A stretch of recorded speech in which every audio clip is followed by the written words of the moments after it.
Friend, good morning. তোমাদের সকলকে আমার বেঙ্গলি ব্লগে স্বাগত জানিয়ে নতুন ভিডিওর সাথে তোমাদের কাছে চলে এলাম। এই যে দেখতে পাচ্ছ, একদম সবজি নিয়ে চলে এসেছে। এটা আছে শাক, কুমড়ো শাক, আর এই যে কাঁঠাল বীজ কাটা আছে, এখানে চাল ভেজানো আছে, এখানে আলু আর কুমড়ো কাটা আছে, এটা তরকারি হবে রাতের। এখানে কচু আর আলু কাটা আছে, এটা আজকে তরকারি হবে। আলু উচ্ছে ভাজা হবে, ড্রাই ফ্রুটটা এখন খাওয়া হবে। আর এখানে আলু কাটা আছে, এটা একটু তরকারি হবে। মশলাগুলো এখনো পর্যন্ত রেডি করতে পারিনি। এদিকে দুধ, এদিকে লিকার বসিয়েছি। তো চাটা বসিয়ে দিই আগে। বন্ধুরা, চা বসিয়ে দিয়েছি, ওখানে ছেলে আর ঠাম্মি বাবা উঠে পড়েছে। তো চলো পরে আবার তোমাদের কাছে। মুড়ি খাওয়ার তরকারি আর এই যে মুড়ি ভাড়া হয়ে গেছে। তো চলো আগে খেয়ে নিই, তারপর আবার রান্না বান্নার দিকে যাব। এই যে বন্ধুরা দেখো, কড়াইয়ে তেল দিয়ে দিয়েছি।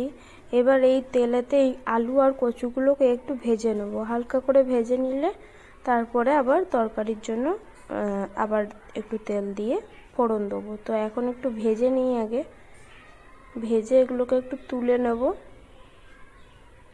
তুলে নিয়ে ওই তেলেতেই ফোড়ন দিতে হবে। তেল আমার কমে গিয়েছিলো বলে আরেকটু তেল দিলাম। তাতে এবার আমি জিরের ফোড়ন দিচ্ছি। জিরে, শুকনো লঙ্কা ফোড়ন দিতে পারো। দিয়ে যে মশলাটা করে রেখেছিলাম সেই মশলাটা দিয়ে দেবো। এখানে আদা বাটা আছে, জিরে আর টমেটো। মশলাটা একটু কষিয়ে নেব। এখন দিয়ে দিচ্ছি একটুখানি চিনি। তো এবার মশলাটা ভালো করে কষিয়ে নেব। একটু জল দেবো, যে একটু হয়ে যাচ্ছে, লাগা লাগা হয়ে যাচ্ছে অল্প যেহেতু। দিয়ে আলু আর কচুগুলো দিয়ে দেবো।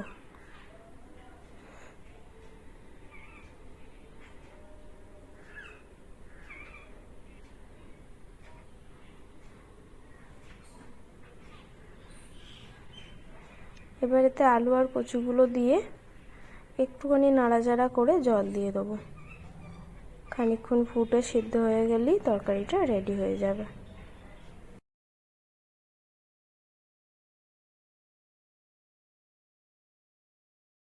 এই যে বন্ধুরা, রান্না মোটামুটি কমপ্লিট হয়ে গেছে। জাস্ট ভাতটা হয়নি, হবে। আর এখন ওই কুমড়োর তরকারিটা চাপিয়েছি, ওটা নামিয়ে ভাতটা চাপিয়ে দেবো, হয়ে যাবে। আর এই যে দেখো, পেঁয়াজ কুচিয়েছি, আর সঙ্গে এখানে দেখতে পাচ্ছ কিনা জানি না, বেটেছি পোস্ত। তো এটা মা বললো যে করতে আজকে একটু। রাজেশও সেরকম পোস্ত অত খাই না তো ওখানে, তো তার জন্য বাকি পোস্ত হবে।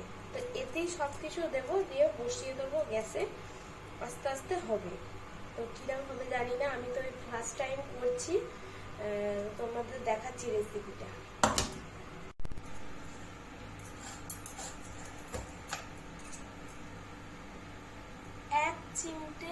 এক চিমটে হলুদ গুঁড়ো দিয়েছি, জাস্ট সামান্য।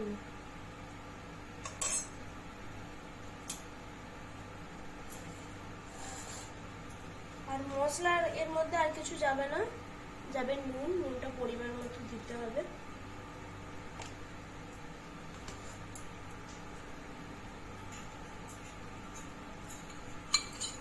আর এই যে সরষের তেলটা দিতে হবে।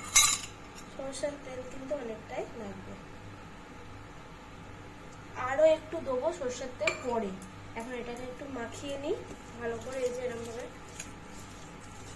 মাখিয়ে নেবো।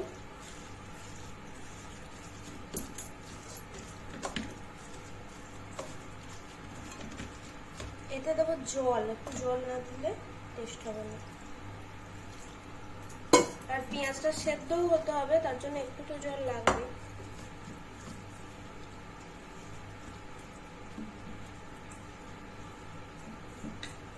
আর একটু জল দিতে হবে।